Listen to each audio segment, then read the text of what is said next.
guys, John here. Welcome back to day 18 of RPG a Day. Today's prompt is a memorable moment of play. We all get memorable moments of play, especially when you game long enough.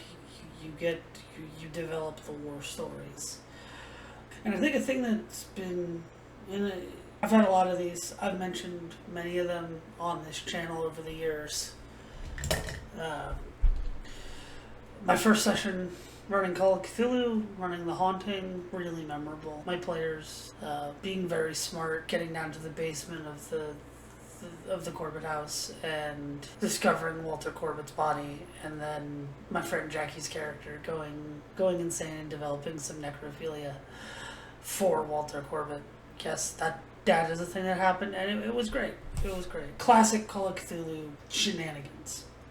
But I think what really sets up how I've been thinking about this prompt for today is, and part of it is something that my friend Fry in his video today pointed out, that a lot of the moments of play that I keep remembering are when the players have to make a choice. If we think of the players as kind of pulp heroes, and that's pulp in the broadest sense, that could be pulp crime fighters, gangsters, adventurers, sword and sorcery heroes, the broadest inclusive definition of pulp. They are, as I think it was Dashiell Hammett said, they are men of action, and they need to go out and solve the problem.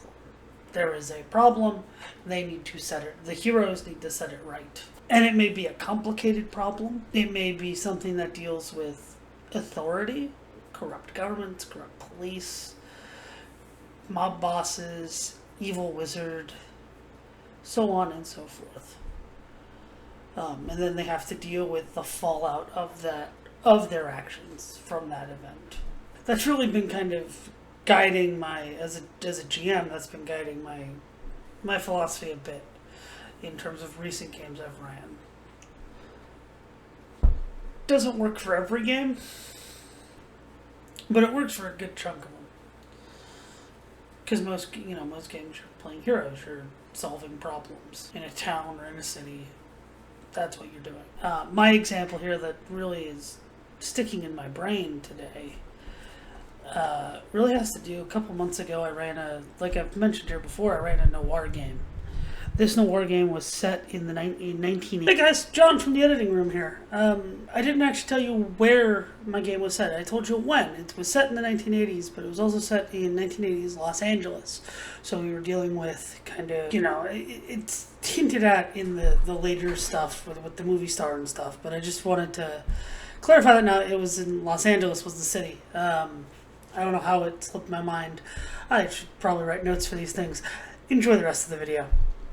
The campaign itself, they were a private detective agency, the Diamond Detective Agency, and they did all sorts of things. Their first episode was kind of a find out who murdered the father of this woman and what shenanigans were involved. That I shamelessly took from the first 2 episodes of the Rockford Files TV show, because I thought it was a cool story and I wanted to see if I could adapt it, and it went really well.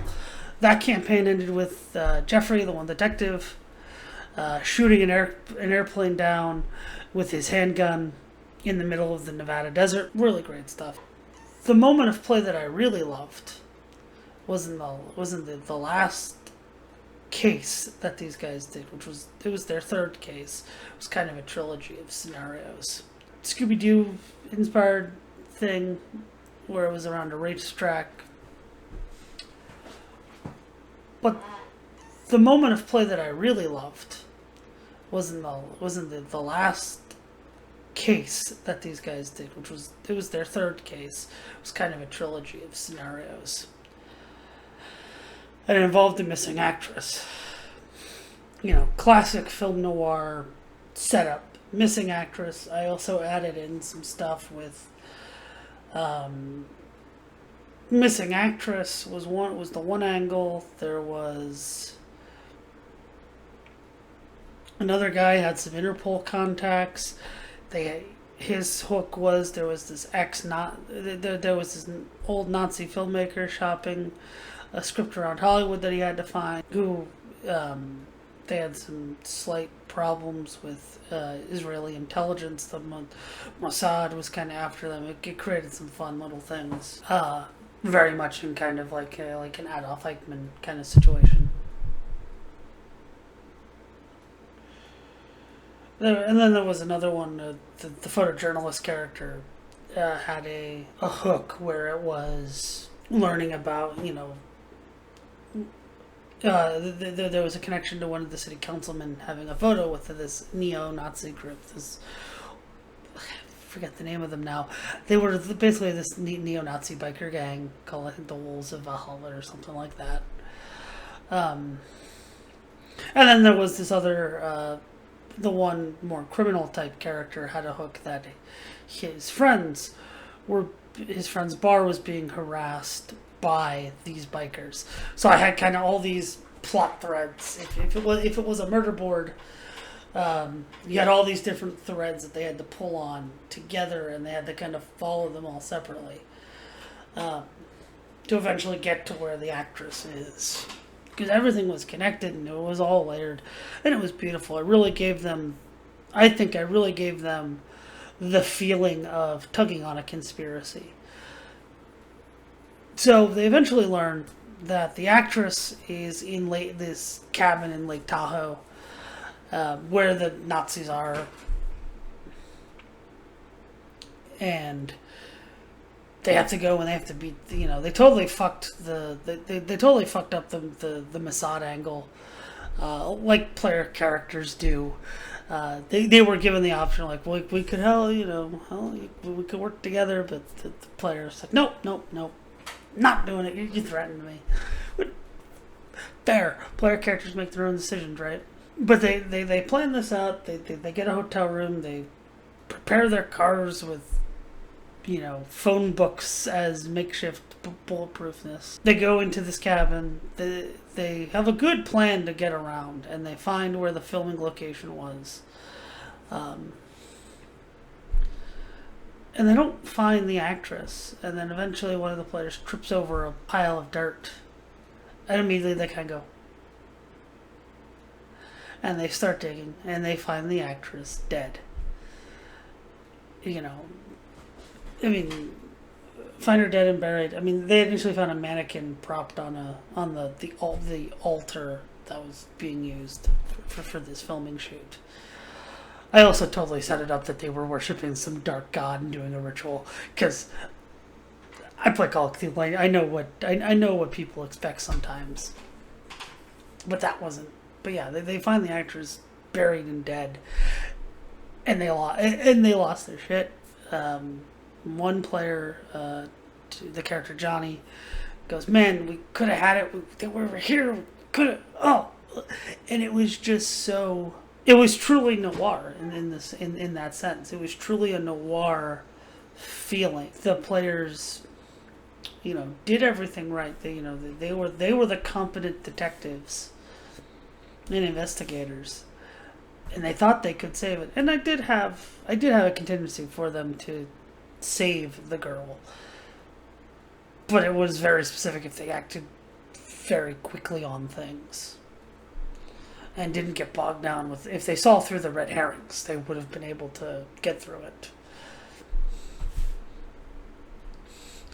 But they didn't, and that was the consequence of their actions. And then they had to deal with, okay, but now they've got this party of Nazis that they have to deal with. This cabin full of Nazis, finding all these other stuff, and so yeah, it's been really great. It was really great.